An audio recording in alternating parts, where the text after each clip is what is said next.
ಗ್ರಾಮದಲ್ಲಿ ನ್ಯಾಯಾಲಯನೇ ಹೇಳಿದೆ ಅಂತೆ 9 ವರ್ಷದಿಂದ ಓಡಾಡ್ತಿದ್ದಾರೆ ಸರ್ವೆ ನಂಬರ್ ಬೇಕಿದ್ರೆ ಕೊಡ್ತೀವಿ. ಅಲ್ಲಿ ತಹಸೀಲ್ದಾರರು ಯಾವುದಕ್ಕೂ ರೆಡಿ ಇಲ್ಲ. ಇದಾವೆ ರೈತರು 9 ವರ್ಷ ಅವರು ಅಲ್ಲಿ ಆಗದೆ ಇರೋದಕ್ಕೆ ನಮಗೆ ಕಾಲ್ ಮಾಡಿ ಹೇಳಿದ್ರು 9 ವರ್ಷ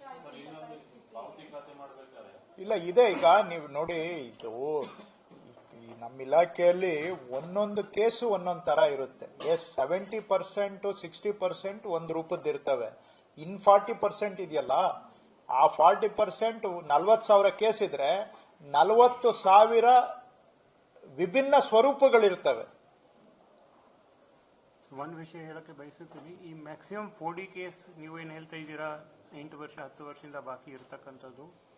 ನಾನು ಸರ್ವೆ ಕಮಿಷನರ್ ಆಗಿದ್ದೆ, ಸುಮಾರು 80% ದರಖಾಸ್ತು 4Dನೇ. ಸೊ ಈಗ ಸರ್ ಸಾಲ್ವ್ ಮಾಡಿದ್ದಾರೆ. ತಹಸೀಲ್ದಾರ್ಗೆ ಹೋಗ್ತಕ್ಕಂಥದ್ದು ನೀವೇ ಹೇಳಿದ್ದೀರಾ, ತಹಸೀಲ್ದಾರ್ ನೋಡ್ತಾ ಇಲ್ಲ ಅಂದ್ರೆ ಆ ಸಂದರ್ಭ ಇರೋದೇ ದರಖಾಸ್ತು 4D. ಸೊ ಅಲ್ಲಿ ಒಂದು ನಿಮಿಷ ಅದನ್ನ ಹೇಳ್ತಾ ಇದ್ದೀನಿ. ಆಲ್ರೆಡಿ ಸರ್ ಮತ್ತು ಕಂದಾಯ ಇಲಾಖೆನವರು ಅವರೇ ಅಂಕಿಅಂಶ ಕೊಟ್ಟರು. 5-8 ವರ್ಷದಲ್ಲಿ 5,000 8,000 ದರಖಾಸ್ತು ಕೂಡಿ ಆಗ್ತಕ್ಕಂಥ ಸಂದರ್ಭದಲ್ಲಿ ಇವಾಗ 11-10 ತಿಂಗಳಲ್ಲಿ 1.5 ಲಕ್ಷ 4D ಆಗಿದೆ. ಸೊ ಖಂಡಿತ ಇವಾಗ ಹೊಸ ಸಿಸ್ಟಮ್ ಅಲ್ಲಿ ಅವರಿಗೆ ನ್ಯಾಯ ಸಿಕ್ತು. ಏನಿದೆ ಕೆಲವು ಮಾಡಕ್, ಈಗ ಉದಾಹರಣೆಗೆ 1,50,000 ಸರ್ವೆಗೆ ಹೋಗಿದೆ, ಇನ್ನ 1,60,000 ಮಿಸ್ಸಿಂಗ್ ರೆಕಾರ್ಡ್ಸ್ಗೆ ಹೋಗಿದೆ. ಮೋರ್ ದೆನ್ ಈಗ ನಾವು ಸರಳೀಕರಣ ಮಾಡಿದ್ದೇವೆ. ಮೊದಲು 5 ದಾಖಲೆ ಕಡ್ಡಾಯ ಇತ್ತು, ಅದನ್ನ 3 ದಾಖಲೆಗೆ ಇಳಿಸಿದೀವಿ. ಇಳಿಸಿದ್ರೂ ಕೂಡ 1,50,000 ಮಾತ್ರ ಎಲಿಜಿಬಲ್ ಆಗಿದೆ ಅಳತೆಗೆ. 1,60,000 ಕೇಸು ಮಿಸ್ಸಿಂಗ್ ರೆಕಾರ್ಡ್ಸ್ಗೆ ಹೋಗಿದೆ.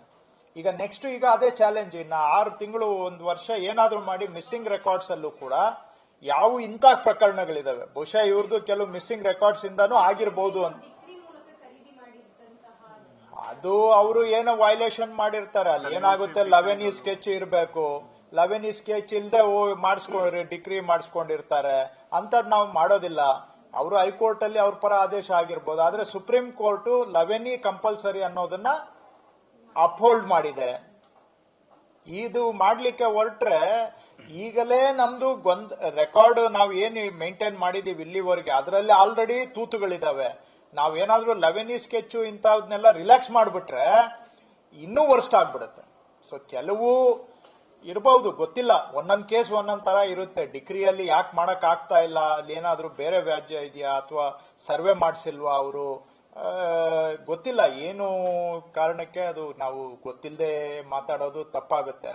ಬಟ್ ಈ ತರ ನಾನಾ ಕಾರಣಗಳು ಇರ್ತವೆ. ಕೆಲವು ನಾನು ಹೇಳ್ದಂಗೆ 60% ನಮ್ಮಲ್ಲಿ ಸಾಲ್ವ್ ಮಾಡಬಹುದಾದಂತ ಸಮಸ್ಯೆಗಳಿದಾವೆ. ಇನ್ 40% ಇದಾವಲ್ಲ, ಅವು ಇಲ್ಲ ಸಾಲ್ವ್ ಮಾಡಕ್ ಆಗದೆ ಇರೋವು ಅಥವಾ ಬಹಳ ಜಟಿಲ ಸಮಸ್ಯೆಗಳಿದಾವೆ ಅಂತ. ಅದು 40% ಇದೆ, ನಾಟ್ 10% ಅಲ್ಲ. ನಮ್ ಕೈಯಲ್ಲೂ ಆಗದೆ ಇರುವಂತದ್ದು 40% ಇದೆ. ಬಟ್ ನಾನು ಎಲ್ಲರಿಗೂ ಅದೇ ಹೇಳೋದು, ಆಯ್ತಪ್ಪ 60% ಯಾವ್ದು ಮಾಡಕ್ ಆಗತ್ತೆ ಅದನ್ನಾದ್ರೂ ಮಾಡೋಣ. ಆ 40% ತೋರಿಸಿ ಇದನ್ನ ಮಾಡೋದಕ್ಕೆ ಆಗೋದನ್ನ ಯಾಕೆ ನಾವು ನೆಪ ಮಾಡ್ಕೊಂಡು ಕಾಲ ಕಳೀತಾ ಇದೀವಿ.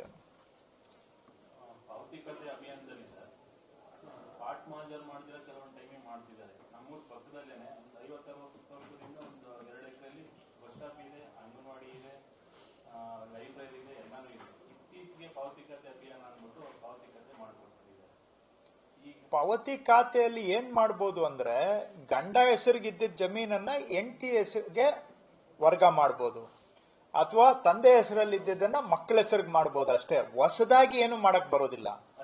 ಅದು ಯಾವಾಗ ಬರುತ್ತೆ ಅಂದ್ರೆ, ಈಗ ನಾವು ತಂದೆ ಬದಲಿಗೆ ಮಕ್ಕಳನ್ನ ಅಲ್ಲಿ ಕೂರಿಸ್ತೀವಿ ಅಷ್ಟೇ. ಆ ಸಂದರ್ಭದಲ್ಲಿ ಫೀಲ್ಡ್ ವೆರಿಫಿಕೇಶನ್ ಬರೋದಿಲ್ಲ. ಫೀಲ್ಡ್ ವೆರಿಫಿಕೇಶನ್ ಯಾವಾಗ ಬರ್ತದೆ ಅಂದ್ರೆ, ಅದ್ರ ಪ್ರಕಾರವಾಗಿ ಪೋಡಿಗೆ ಹಾಕೊಳ್ತಾರೆ. ಆವಾಗ ಹೋದಾಗ ನಾವು ಹೇಳ್ತೇವೆ ಇವ್ರ ಪೊಸಿಷನ್ ಅಲ್ಲಿ ಇಲ್ಲ ಅಂತೇಳಿ ಅಷ್ಟು ಪೋರ್ಷನ್ ಕಟ್ ಆಗುತ್ತೆ. ನಾವು ಈ ವಿಷಯದಲ್ಲಿ ಬಹಳ ಸ್ಪಷ್ಟ ಇದ್ದೇವೆ. ಹಿಂದೆನೆ ಇವರು ಕಮಿಷನರ್ ಇದ್ದಾಗ, ಚಾವ್ಲಾ ಅವ್ರ ಕಮಿಷನರ್ ಇದ್ದಾಗ ಸರ್ಕ್ಯುಲರ್ ಕೊಟ್ಟಿದ್ದಾರೆ. ಅವ್ರದ್ದು RTC ಅಲ್ಲಿ ಎಷ್ಟಾದ್ರೂ ಎಕರೆ ಇರ್ಲಿ ಅದು ಮುಖ್ಯ ಅಲ್ಲ, ಮಂಜೂರಾತಿ ಎಷ್ಟು ಎಕರೆಗಾದ್ರೂ ಇರ್ಲಿ ಅದೂ ವ್ಯಾಲಿಡ್ ಅಲ್ಲ. ಫೀಲ್ಡ್ಗೆ ಹೋದಾಗ ಅಳತೆ ಮಾಡಿದಾಗ ಎಷ್ಟು ವಿಸ್ತೀರ್ಣದಲ್ಲಿ ಅವರಿದ್ದಾರೆ ಅದು ಮಾತ್ರ ಫೈನಲ್ ಆಗತ್ತೆ. ಸೊ ನೀವ್ ಹೇಳೋದು ಯಾವಾಗ ಬರುತ್ತೆ ಅಂದ್ರೆ, ಪೋಡಿಗೆ ಬರುತ್ತೆ ಅದು ನೆಕ್ಸ್ಟ್. ಆವಾಗ ಅದು ಕರೆಕ್ಷನ್ ಆಗುತ್ತೆ. ತಂದೆಯಿಂದ ಮಕ್ಕಳಿಗೆ ಮಾಡೋವಾಗ ತಂದೆಯಿಂದ ಥರ್ಡ್ ಪಾರ್ಟಿಗೆ ಮಾಡಬೇಕಾದ್ರೆ ಸರ್ವೆ ಮಾಡಬೇಕು, ಆವಾಗ ಇದು ಕಂಟ್ರೋಲ್ ಆಗ್ಬಿಡುತ್ತೆ. ನೀವು ಹೇಳಿದ ಪಾಯಿಂಟ್. ತಂದೆಯಿಂದ ಮಕ್ಕಳಿಗೆ ಮಾಡೋವಾಗ ಇದು ಬರೋದಿಲ್ಲ. ಮಕ್ಕಳು ವಿಭಾಗ ಮಾಡ್ಕೋಬೇಕಾದಾಗ ಅವರು ಸ್ಕೆಚ್ ಮಾಡಬೇಕು, ಸ್ಕೆಚ್ ಮಾಡಬೇಕಾದಾಗ ಫೀಲ್ಡ್ಗೆ ಹೋಗ್ಬೇಕು, ಫೀಲ್ಡ್ಗೆ ಹೋದಾಗ ಅವನು ರೆಕಾರ್ಡ್ ಮಾಡ್ತಾನೆ. ಅಲ್ಲೇನಾದ್ರೂ ಅವ್ನು ಬಚ್ಚಿಟ್ ಮಾಡಿದ್ರೆ ತಪ್ಪು, ಆ ಸ್ಟೇಜಲ್ಲಿ ಬಚ್ಚಿಟ್ ಮಾಡಿದ್ರೆ ತಪ್ಪು.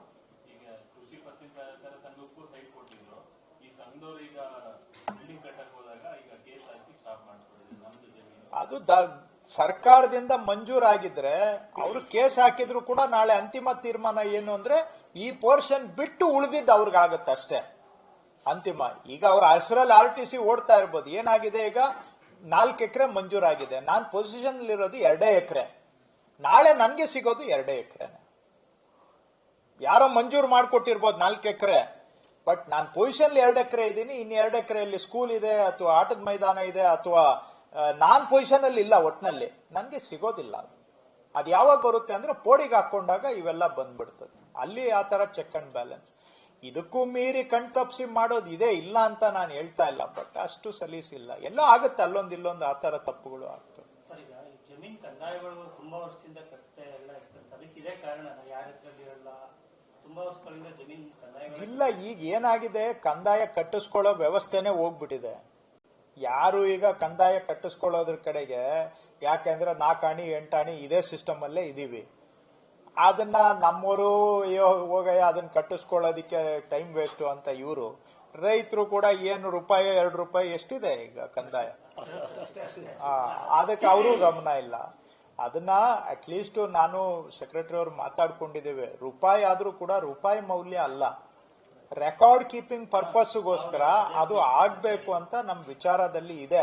ಅದನ್ನ ಆನ್ಲೈನ್ಗೆ ತಗೊಂಡ್ ಬರ್ಬೇಕು ಅಂತಾನು ನಮ್ದು ಪ್ಲಾನ್ ಇದೆ. ಬಟ್ ಇಷ್ಟೆಲ್ಲ ಕೆಲಸ ನಡೀತಾ ಇದೆ, ಹಂಗಾಗಿ 1 by 1 ಮಾಡೋಣ ಅಂತ ಅದನ್ನ ಸ್ವಲ್ಪ ಇಟ್ಕೊಂಡಿದ್ದೀವಿ. ಇರ್ಬೇಕು. ಅವಾಗ ಏನಾಗುತ್ತೆ, ರೆಕಾರ್ಡ್ ಮೇಂಟೆನೆನ್ಸ್ ಸರಿ ಹೋಗುತ್ತೆ. ಯಾವಾಗ ನೀವು ಕಂದಾಯ ಕಟ್ಟೋದಿಲ್ಲ, ವಿಲೇಜ್ ಅಕೌಂಟೆಂಟ್ ಕಟ್ಟಿಸ್ಕೊಳ್ಳೋದಿಲ್ಲ, ಆವಾಗ ರೆಕಾರ್ಡ್ಗಳಲ್ಲಿ ಏನಾನ ಹೆಚ್ಚು ಕಮ್ಮಿ ಆದ್ರೂ ಕೂಡ ಯಾರು ನೋಡ್ಕೊಳ್ಳೋದಿಲ್ಲ. ಈ ರೂಪಾಯಿ ಕಟ್ಟೋದ್ರಿಂದ ಅಟ್ಲೀಸ್ಟ್ ಕಣ್ಬಿಟ್ಟು ನೋಡ್ಬೇಕಾಗತ್ತೆ. ಈಗ ನೀವು ಬಂದು ಕಂದಾಯ ಕಟ್ತೀರಾ, ಜಮೀನು ಬೇರೆಯವ್ರ ಹೆಸರಲ್ಲಿದೆ, ಆವಾಗ ಸತ್ಯ ಹೊರಗೆ ಬರ್ತದೆ. ನಿಮ್ ಜಮೀನ್ ಯಾರೋ ಹೊಡ್ಕೊಂಡವ್ರೆ ಅನ್ನೋದನ್ನು ಗೊತ್ತಾಗ್ತದೆ.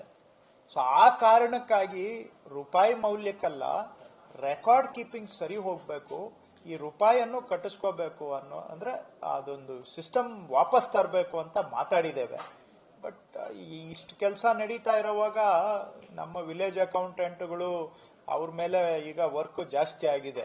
ಸೊ ಹಂಗಾಗಿ ಒಂದೇ ಟೈಮ್ ಎಲ್ಲ ಮಾಡಿ ಅಂದ್ರೆ ಅವರು ಸ್ವಲ್ಪ ಭೂಮಿ ಸಾಫ್ಟ್ವೇರ್ ತುಂಬಾ ಚೆನ್ನಾಗಿದೆ, ಅಲ್ಲೇನೆ ಆಪ್ಷನ್ ಕೊಟ್ಬಿಟ್ರೆ ಕಂದಾಯ ಕಟ್ಟೋದು ಮಾಡ್ದ. ಕರೆಕ್ಟ್. ಆನ್ಲೈನ್ ಅಲ್ಲೇ ಈಗ ಎಲ್ಲ ಡಿಜಿಟಲ್ ಪೇಮೆಂಟ್, ನಮ್ದು ಸುಮಾರಷ್ಟು ಸರ್ವಿಸಸ್ ಈಗ ಡಿಜಿಟಲ್ ಪೇಮೆಂಟ್ ನಾವು ಹೋಗಿದ್ದೀವಿ. ಇದನ್ನು ಮಾಡ್ಬೋದು. ಅದು ಒಂದು ಕಾನ್ಸೆಪ್ಟ್ ಇದೆ, ನೀವು ಹೇಳಿದ್ದು ಸೇರಿಸ್ಕೊಂಡು ಒಂದು ಜಮಾಬಂದಿಯನ್ನ ವಾಪಸ್ ತರಬೇಕು. ಈ ಜಮಾಬಂದಿ ಎಲೆಕ್ಟ್ರಾನಿಕ್ ಜಮಾಬಂದಿ ಮಾಡಬೇಕು ಅಂತ ಪ್ಲಾನ್ ಇದೆ, ಇನ್ನೂ ರೋಲ್ ಔಟ್ ಮಾಡಿಲ್ಲ. ಯಾಕಂದ್ರೆ ಇವೆಲ್ಲ ಬೇರೆ ಕೆಲಸಗಳಲ್ಲಿ ಆ ಕೆಲಸದ ಒತ್ತಡದಲ್ಲಿ. ಎನಿವೆ,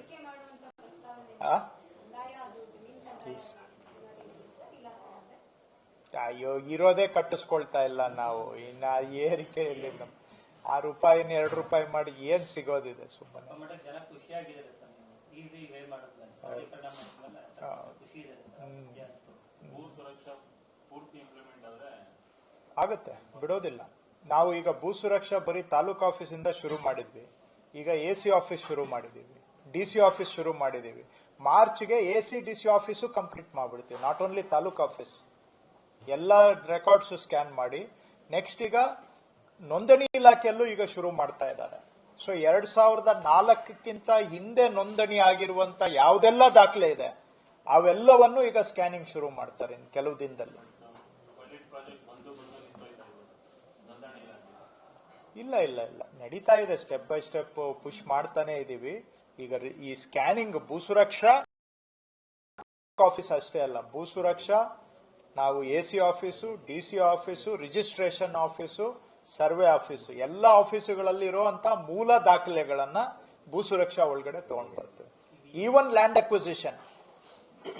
ಅಕ್ವಿಸಿಷನ್ ರೆಕಾರ್ಡ್ಸ್ ಅನ್ನು ಈಗ ಸ್ಕ್ಯಾನಿಂಗ್ ಶುರು ಮಾಡಿದ್ದೇವೆ. ಹಳೆಯ ಲ್ಯಾಂಡ್ ಅಕ್ವಿಸಿಷನ್ ರೆಕಾರ್ಡ್ಸ್ ಅನ್ನು ಭೂ ಸುರಕ್ಷಾಗೆ ತಗೊಂಡ್ ಬರ್ತಾ ಇದೀವಿ. ಸೊ ಏನೇನು ನಮ್ಗೆ 10 ವರ್ಷಕ್ಕಿಂತ ಹೆಚ್ಚು ಇರಬೇಕಾದಂತಹ ಮಾನದಂಡ ಹೊಂದಿರತಕ್ಕಂಥ ದಾಖಲೆಗಳು ಯಾವ್ಯಾವ ಇದಾವೆ ಅವೆಲ್ಲವನ್ನು 100% ಸರ್ ನೀವಿಷ್ಟೆಲ್ಲ ಮಾಡ್ತಿದ್ರ ಆದ್ರೆ ಸಬ್ ರಿಜಿಸ್ಟರ್ ಆಫೀಸರ್ಗಳು ದೊಡ್ಡ ದೊಡ್ಡ ಬಿಲ್ಡರ್ಗಳ ಜೊತೆ ಸೇರ್ಕೊಂಡು ಸರ್ಕಾರಿ ಕೆಲಸ ಜಾಗವನ್ನ ಬಿಲ್ಡರ್ಗಳಿಗೆಲ್ಲ ಮಾಡ್ಕೊಡುವಂತ ಕೆಲಸಗಳು ಬೆಂಗಳೂರಲ್ಲಿ ಸುಮಾರು ಕಡೆ ಮಾಡ್ತಿದ್ದಾರೆ ಸರ್. ಈಗ ಅಂತದ್ದು ಎಲ್ಲೆಲ್ಲಿ ಲೂಪ್ ಹೋಲ್ಸ್ ಇದೆ ಅವೆಲ್ಲ ಒಂದ್ ಕಡೆಯಿಂದ ಪ್ಲಗ್ ಮಾಡ್ಕೊಂಡು ಬರ್ತಾ ಇದೀವಿ. ಈ ಖಾತಾ ಕಂಪಲ್ಸರಿ ಮಾಡಿದ್ದು ಅದೇ ಕಾರಣಕ್ಕೆ. ಯಾಕೆ ಅಂದ್ರೆ ಈ ಖಾತಾ ಕಂಪಲ್ಸರಿ ಮಾಡಕ್ ಮೊದ್ಲು ಏನ್ ಮಾಡೋರು, ಸರ್ಕಾರಿ ಜಾಗಕ್ಕೆ ಯಾವುದೋ ಒಂದು ಫೇಕ್ RTC ಹಾಕ್ಬಿಟ್ಟು ರಿಜಿಸ್ಟ್ರೇಷನ್ ಮಾಡೋರು.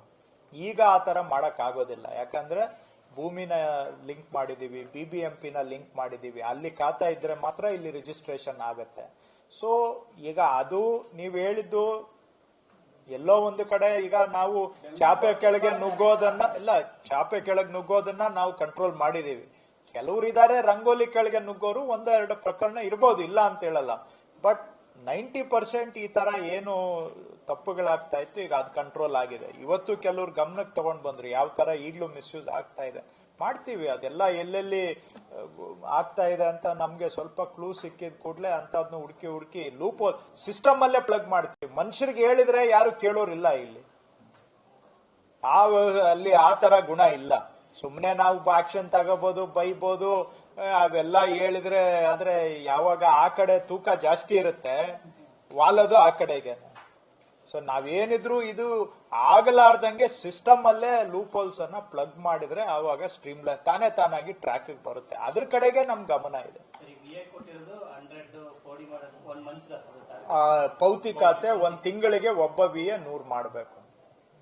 ರಾಜ್ಯ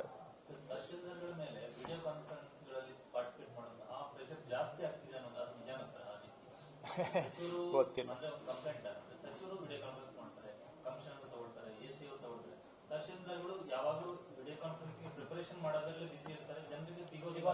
ತಾಲೂಕ್ ಲೆವೆಲ್ ಅಲ್ಲಿ ಜನ ಹೇಳುವಂತ ಕಂಪ್ಲೇಂಟ್ ತಹಶೀಲ್ದಾರ್ ಆಫೀಸಲ್ಲಿ ಈಗ ವಿಡಿಯೋ ಕಾನ್ಫರೆನ್ಸ್ ಮಾಡ್ತಾ ಇದ್ದಾರೆ ಅಂದ್ರೆ ತಾಲೂಕ್ ಆಫೀಸಿಂದ ಮಾತ್ರ ವಿಡಿಯೋ ಕಾನ್ಫರೆನ್ಸ್ ಮಾಡ್ಲಿಕ್ಕೆ ಸಾಧ್ಯ.